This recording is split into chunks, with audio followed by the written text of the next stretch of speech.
شہیدوں کے متعلق اللہ تعالیٰ نے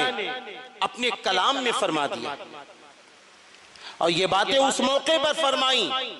کہ جب غزوہ احد کے شہداء اللہ کے یہاں پہنچ گئے، اللہ تعالیٰ کے یہاں پہنچ گئے، غزوہ احد کے شہداء جب اللہ تعالیٰ کے یہاں پہنچ گئے تو ہوتا یہ ہے اللہ تعالیٰ نے ان کے ساتھ بڑا اچھا معاملہ فرمایا، شاندار اللہ کی طرف سے ان کی میزبانی ہو رہی ہے، شاندار ان کا اکرام ہو رہا ہے، شاندار ان کا استقبال ہو رہا ہے۔ اللہ نے ان کی روحوں کو سبز پرندوں کی شکل میں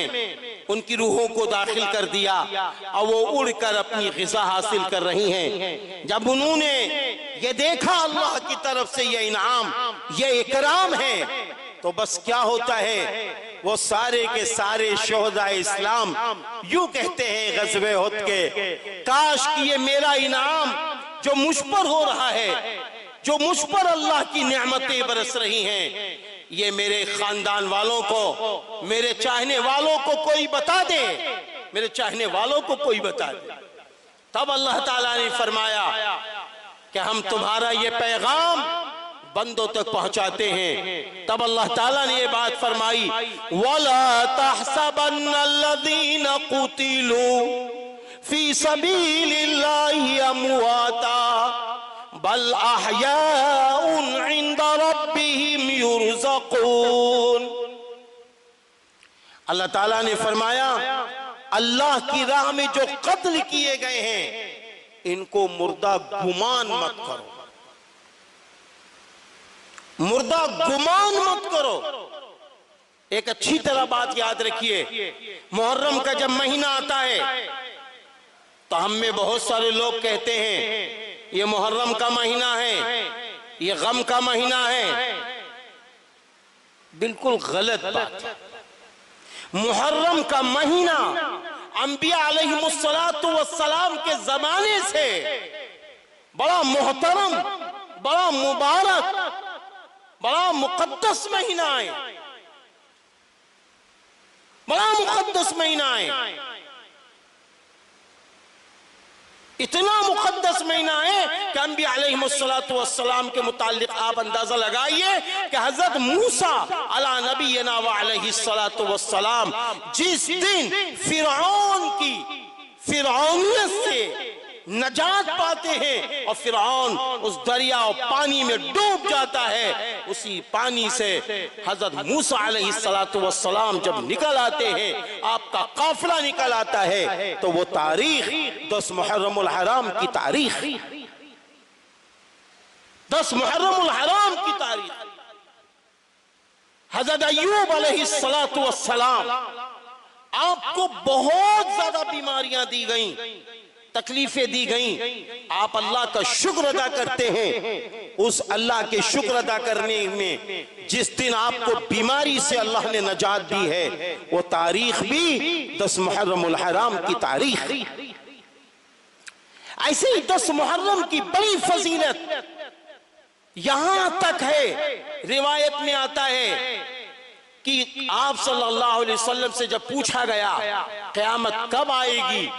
تو قیامت کا علم تو اللہ ہی کو ہے، لیکن آپ صلی اللہ علیہ وسلم نے یہ بات بھی فرمائی کہ قیامت جب آئے گی تو دن جمعہ ہوگا، دن جمعہ ہوگا، اور 10 محرم الحرام کی تاریخ،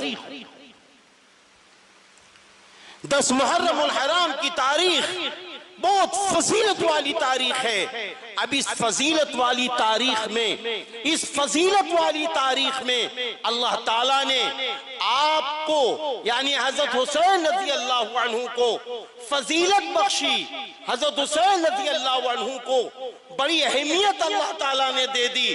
کہ آپ کی بھی شہادت کی تاریخ 10 محرم الحرام سے جڑ گئی، تو آپ کی شہادت فضیلت والی ہو گئی، فضیلت والی ہو گئی۔ حضرت حسین رضی اللہ عنہ کی شہادت پر کچھ لوگوں کا یہ کہنا ہے کہ یہ غم کا مہینہ ہے، نہیں، اہل سنت والجماعت کے لوگ سن لیں، ہماری ماں اور بہنیں یہ سن لیں، محرم کا مہینہ اللہ والا مہینہ ہے، یہ محرم کا وہ مہینہ ہے جس کو محترم کہا گیا ہے، جس کو مبارک کہا گیا ہے، جن میں 4 سال کے 4 مہینے رجب، ذیقعدہ،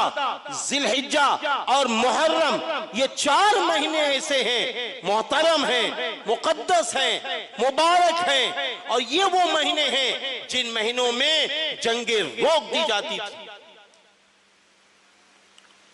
یہ وہ مہینے ہیں کہ امام رازی رحمت اللہ علیہ نے فرمایا کہ یہ وہ مہینے ہیں جن مہینوں میں عبادت کا ثواب بڑھا دیا جاتا ہے، اور جو ان مہینوں میں گناہ کے کام کرتے ہیں ان کی سزائیں بڑھا دی جاتی ہیں۔ یہ وہ مہینہ ہے محرم کا۔ اس مہینے میں خوب عبادتیں ہمیں کرنی ہیں، اس مہینے میں خوب روزے رکھنے ہیں۔ ایک تو روزہ 9-10 محرم یا 10-11 محرم کا روزہ ہے، اور ایک تو یہ ہے کہ ہم اس ماہ میں پورے ماہ روزے رکھ لیں، کیونکہ یہ محترم مہینہ ہے، یہ مبارک مہینہ ہے۔ اس مہینے کے روزوں کا ثواب بھی بڑھا دیا جاتا ہے، اور اس مہینے کی عبادت کا، صدقہ خیرات کا ثواب بڑھا دیا جاتا ہے۔ یہ وہ مہینہ ہے، یہ اتنا مبارک مہینہ ہے۔ بڑے افسوس کے ساتھ کہنا پڑتا ہے کہ اہل سنت والجماعت میں پتہ نہیں کہاں سے وہ چیزیں داخل ہو گئیں، محرم کا مہینہ آتے ہی ان میں یہ باتیں مشہور ہو جاتی ہیں کہ شادیاں نہ کرو، یہ نہ کرو، وہ نہ کرو۔ ارے میرے بھائیوں، جب یہ اللہ والا مہینہ ہے تو اس مہینے میں شادیاں تو اور پھلیں گی۔ یہ اللہ والا مہینہ ہے، یہ مبارک مہینہ ہے، یہ برکتوں والا مہینہ ہے، یہ رحمتوں والا مہینہ ہے، یہ رحمتوں والا مہینہ ہے۔ کوئی کہنے والا یہ کہہ سکتا ہے، کوئی کہنے والا یہ کہہ سکتا ہے کہ ارے رسول اللہ صلی اللہ علیہ وسلم کے سامنے تو دین مکمل ہو چکا تھا، لیکن حضرت حسین رضی اللہ عنہ کی شہادت سے سن 61 ہجری بروز جمعہ کو ہو رہی ہے، بعد میں ہو رہی ہے۔ تو یاد رکھنا، اسلام ایسا مذہب ہے جو مکمل نبی کی زندگی میں ہو چکا۔ قرآن کا یہ دعویٰ ہے کہ قیامت تک جو کچھ بھی آئے گا ساری چیزیں قرآن و حدیث میں یہ موجود ہیں۔ جب اللہ تعالیٰ نے فرما دیا کہ شہداء کو مردہ گمان نہ کرو، تو حضرت حسین رضی اللہ عنہ شہید ہوئے ہیں، اور جب شہید ہوئے ہیں تو آپ کو مردہ کہنے والا، آپ کو مردہ گمان کرنے والا قرآن پاک کی اس آیت سے دور ہو جاتا ہے۔ اس کو سوچنا پڑے گا کہ جب اللہ تعالیٰ نے فرما دیا ہے کہ تم اس کو مردہ مت کہو شہیدوں کو، تو ہم کون ہوتے ہیں غم کرنے والے؟ ہم کون ہوتے ہیں؟ ہم کون ہوتے ہیں محرم کو مہینے کو غم کا مہینہ کہنے والے؟ محرم کا مہینہ اہل سنت والجماعت کے نزدیک غم کا مہینہ نہیں ہے، یہ مبارک مہینہ ہے، یہ اللہ والا مہینہ ہے، یہ عبادت کا بڑھانے والا مہینہ ہے، اسلامی سال کا پہلا مہینہ ہے، اپنی زندگی پہ غور کرنے کا مہینہ ہے، اپنے بارے میں غور کرنے کا مہینہ ہے۔ یہ وہ مہینہ ہے کہ اپنے بارے میں غور کریں، اپنی زندگی کے بارے میں غور کریں۔ ہاں، یہ اس کا مہینہ ہے، یہ مہینہ اس کا ہے کہ ہم یہ اپنے فیصلے میں لیں کہ میرے اللہ، شہدائے کربلا 72 لوگ حضرت حسین رضی اللہ عنہ نے اسلام کی سربلندی کے لیے اپنے آپ کو قربان کر دیا، اپنے بچوں کو قربان کر دیا ہے۔ ہاں، تو ہم بھی ایک فیصلہ لیں کہ ہماری بھی تو ذمہ داریاں ہیں۔ اب کچھ اگر وہ اپنی جانوں کو قربان اللہ کے نام پر کر رہے ہیں تو ہم ایک فیصلہ یہ لیں گے، اپنا فیصلہ یہ لیں گے کہ ہم نمازوں کی پابندی کریں گے، چاہے دکان پہ گراہک ہو یا نہ ہو، ہم کہیں بھی ہوں، ہم 5 وقت کی نمازوں کی قربانی دیں گے، ہم قرآن پاک کی تلاوت کریں گے، ہم قرآن پاک کو سمجھ کر پڑھیں گے، ہم اس کی قربانی دیں گے۔ اسی کے ساتھ ساتھ ہم صدقہ خیرات غریبوں کو دیں گے، اسی کے ساتھ ساتھ ہم اپنے بڑوں کا اکرام کریں گے، چھوٹوں پہ شفقت کریں گے، اپنے ماں باپ کے فرما بردار بنیں گے، اسی کے ساتھ ساتھ سود رشوت جیسی بے حیائی باتوں سے بچیں گے اور بے حیائی کاموں سے بچیں گے۔ ہمیں یہ قربانی پیش کرنی ہے۔ ہمیں یہ قربانی پیش کرنی ہوگی۔ اسی لیے ایک بات میں کہتا ہوں، بہت سارے لوگ یہ کہتے ہیں کہ رے جب اس مہینے میں ہم خوب غم کریں گے اور بہت کچھ ہم کریں گے، ہم سب ایک ہو کر یہ کام کریں گے تو پھر غلبہ ہو جائے گا، غلبہ حاصل ہو جائے گا۔ لوگ دیکھیں گے کہ یہ لاکھوں لوگ کیا کر رہے، لوگ دیکھ کے کہیں گے غلبہ حاصل ہو جائے گا۔ اہل سنت والجماعت سے میں یہ بات صاف صاف کہنا چاہتا ہوں، اگر آپ غلبہ چاہتے ہیں، آپ چاہتے ہیں آپ کی عزت، آپ کی شہرت، آپ کی بلندی دنیا میں بھی ہو آخرت میں بھی ہو، تو اس کے لیے ہم کو توحید خالص سے جڑنا ہوگا، ہم کو نبی کی سنتوں سے جڑنا ہوگا، ہم کو نبی کریم صلی اللہ علیہ وسلم کے ارشادات سے، نبی کی زندگی سے جڑنا ہوگا، خلفائے راشدین کی زندگی سے جڑنا ہوگا، صحابہ کرام رضی اللہ عنہم اجمعین کی زندگی سے جڑنا ہوگا، اور اسی کے ساتھ ساتھ ہم ایک فیصلہ لیں گے، ہماری کامیابی اسی میں ہے، ہم اللہ اور رسول سے اس طرح جڑ جائیں جس طرح صحابہ کرام رضی اللہ عنہم اجمعین جڑے،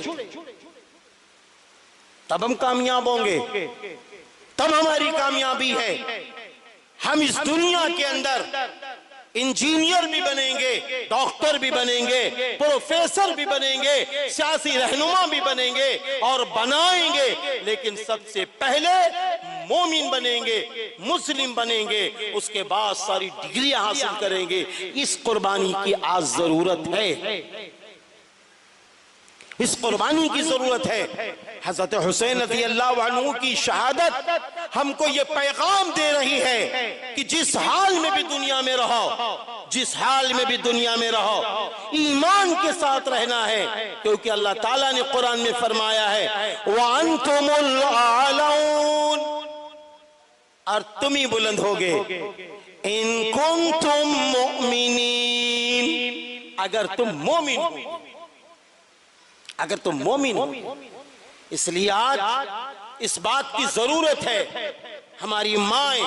اور بہنیں بھی اس بات پر توجہ دیں کہ آپ 24 گھنٹے جس طرح بھی نبی کی سنتوں کو زندہ کرو گی، 24 گھنٹے